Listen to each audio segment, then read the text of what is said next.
রিয়স, আমি এখন ময়মনসিংহ জেলা ভালুকা উপজেলার রান্ডিয়া গ্রামে আছি। আপনারা সবাই অবগত আছেন ইকরা আপুর কথা, যিনি আজ থেকে 6 দিন আগে অনেক মনে কষ্ট নিয়ে, দুঃখ নিয়ে আত্মহত্যা করেন, এই পৃথিবী ছেড়ে চলে যান।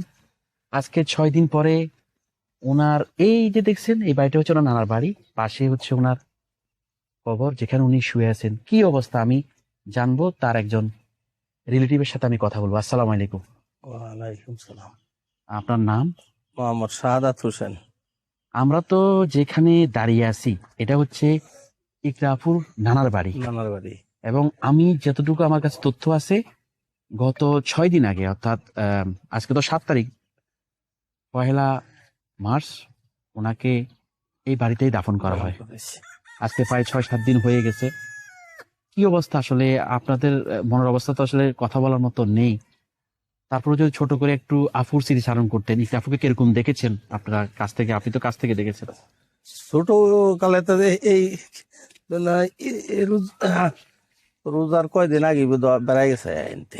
আচ্ছা, ছোট কালে তো ভালোই দেখছি, কোনো সমস্যা না। এখন আমরা যা দেখছি, আপনার সম্পর্কে কি হয়? আমরা ভাগ্নি লাগছে আত্মবোনের মেয়ে, তারা তো তাই ডাহা, আমরা গ্রামের মানুষ গ্রামে তাই। আচ্ছা, তো এই যে ওনার হাজবেন্ড যাকে নিয়ে এত কথা, যে আলবি, আলবির কখনো কি খারাপ কিছু দেখেছেন? না, ও না মনে হয় আমি দেখি নাই। না আইসে বেড়েছে, তারপর বাড়ি বেড়েছে ডাহা চাই, তা আমি তার চিনি না, দেখছি না। ওই ভাগ্নি আইসে ঘুরছে, তার ছেলে তার আমি দেখছি আর কি। আচ্ছা, যেদিন উনি মারা যান সেদিন তো আসরের পরে, মানে 1 মার্চ ওনাকে দাফন করা হয় এখানে। এ কেমন লোকজন হয়েছিল? লোকজন হয়েছে মোটামুটি ভালোই, আত্মীয় স্বজনরা সবাই? আত্মীয় স্বজন আছে সবই আর কি। ইকরাফুর একটা ছেলে আছে, আসলে অল্প বয়সে এতিম হলো, মাকে হারালো, এই যে রিজিক, রিজিক ও এখন কোথায় আছে? মনে হয় তার দাদুর সাথে সম্ভবত আর কি, সঠিক বলতে পারবো না, মনে হয় দাদুর সাথে আর কি সেদিন থেকে। আচ্ছা, আর এই আলবির কি খবর? ও কি দেশে আছে, বা ওর জন্য তা কি? আমি সঠিক বলতে পারবো না, তার মা মারা বলতে পারবো আর কি, আমি তো দেখি নাই। আচ্ছা, আমরা একটু ওই কবরস্থানের দিকে যাবো, একটু কবরটা জিয়ারত করবো ওনার, যে একটু আসেন যদি একটু ভিতরের দিকে আমরা যাই। আজকে প্রায় 6-7 দিন ছেলে হয়ে গেছে। ছেলে কার পহেলা সাথে আছে না আছে এটা আমি সঠিক বলতে পারলাম না। মার্চে উনি এখানে ওনাকে দাফন করা হয়, যেটা ভাইয়া বলছিলেন। উনিও ওনাদের সম্পর্কে রিলেটিভ হয় ইকরাফুর। কি হন ইকরাফুর আপনি সম্পর্কে? হ্যাঁ, মামা হন? মামা সাত বোনের মেয়ে, ছেলে ও সাত বোনের মেয়েটা। এটা কি ওনাদের পারিবারিক কবরস্থান? কান্দা এটা পারিবারিক, মানে ওনার নানাদের পারিবারিক কবরস্থান? বাবার বাড়ির কবরস্থান। ওনাদেরকে মানে আত্মীয় স্বজনদেরকে কবর দেওয়া হয় যারা? এই তো 2 দিন আগে আমার চাচি মারা গেল, তার 2 দিন আগে মারা গেল চাচি, ওই যে খবর। এখন এইখানে আসলে কি বলবো, চিরনিদ্রায় শায়িত ইকরা আপু আসলে অনেক অভিমান নিয়ে উনি চলে গেছেন, এটাই তো না কবর? হয় রে। এবং ওনার জীবন সেভাবে হিসাব করলে আসলে একটা ছোট ছেলে, আরো অনেক কিছু পাওয়ার ছিল, আসলে সব কিছু শেষ হয়ে গেল আসলে। এটা আমরা যতটুকু, আপনারা আমার থেকে আরো ভালো জানেন, আজকে প্রায় 6-7 দিন এটা ভাইরাল কি নিউজ, দিকে নাকি না যে কই? পরকিয়া, আচ্ছা,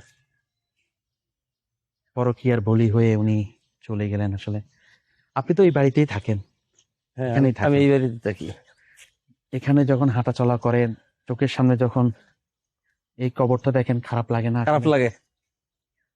ওনার তারা অনেক কিছু পাওয়ার ছিল পাওয়ার না? আসছিল, বয়স আর তো বেশি হয় না এটা আমার।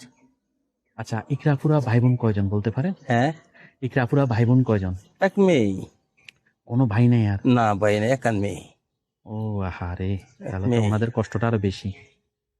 আফুর বাবা কি করেন? উনি তো আগে বিদেশে ছিল সম্ভবত, এখন বাড়ির মধ্যে এই ঘোরাফেরি তো ব্যবসা বাণিজ্য করে সম্ভবত আর কি। বাপ চাচারা ভাই বোন কয়জন ওনার বাপ? ওনার ব্যবসা ছাড়া মিলি বড়, ওনার অবস্থা ভালো। ওনাদের সম্বন্ধে আমার কোনো ধারণা নাই, ওনারা তো দূরে থাকে। বড় ওদের অবস্থা বড়, বড় লোক তারা আগেতেই। ও, আপু কি নানুর বাড়িতে বেশি থাকতেন, এই জন্য নানুর বাড়িতে কবর না দেওয়া না, হয়েছে, না কি জন্য? নানুর বাড়িতে সম্ভবত হচ্ছে হুম। তার মা বাপ এই থাকে। ও আচ্ছা, তার ওনারাই মামারা থাকেন। চাকরি করে ঢাকা, আমাদের চাচা চাচি ওনার বৃদ্ধ হুম। ওই ওই তার জন্য হ্যাঁ নেই থাকে বেশিরভাগ সময়, এই কারণে এই নামাজ টামাজ পরে 5 ওয়াক্ত নামাজ পড়ে, এই কারণে সম্ভবত তার দাফন করে। আমার তো মনে হয় এখনো আফুর আম্মু আপু এখানেই কান্নাকাটি করেন, যেহেতু এইখানে তো মেয়ে শুয়ে আছে, ঠিক না? এটা তো বলা বিকালে সকাল বিকালে আসে না, সকাল বিকেল আসে, বিকালে আসে, আসে কবর জিয়ারত করে। খবর যত কোরআন পড়ে। আচ্ছা, একটা নিয়ম হচ্ছে যে মানে 4 দিন 5 দিনের সময় একটা হুজুর বলা বা যেটা নিয়ম, এটা কি কিছু করছে বা করবে? আজকে করবি? আজকে করবে। এখানে মূলত ইকরাফুর আব্বু আম্মু থাকতেন, ইকরাফু থাকতেন ঢাকাতে।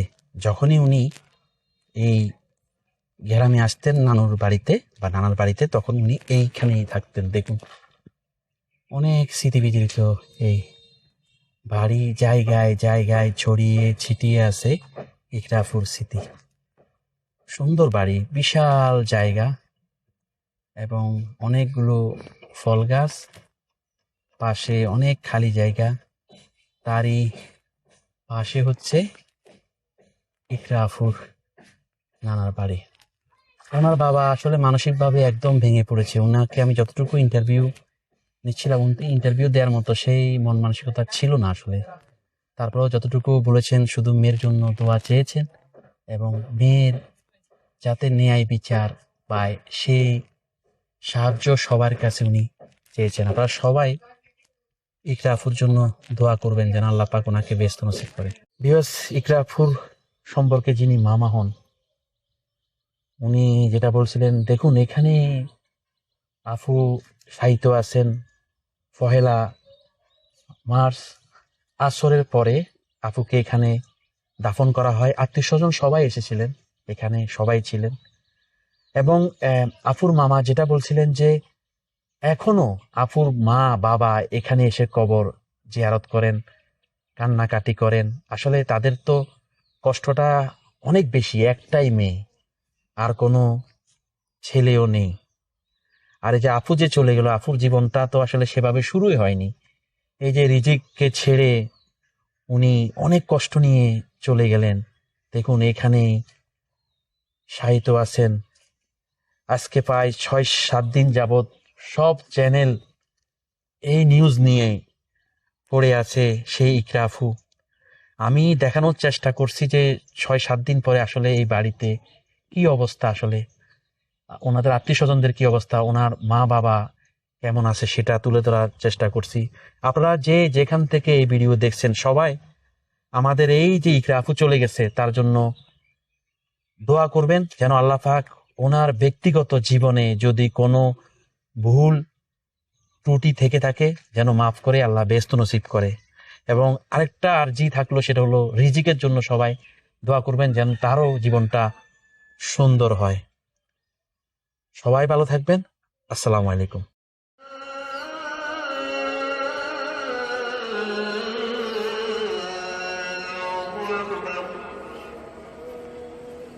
أشهد أن لا إله إلا الله.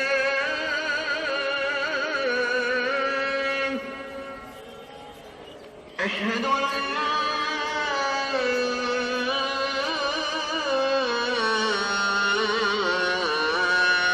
إله إلا الله. أشهد أن محمد رسول الله.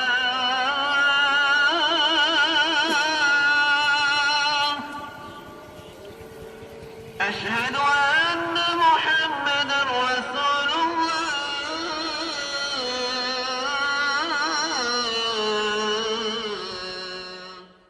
ভালো লাগলে লাইক কমেন্ট করে আপনার মতামত দিন। সাথে থাকার জন্য সাবস্ক্রাইব করুন এবং বেল বাটনটিতে ক্লিক করুন।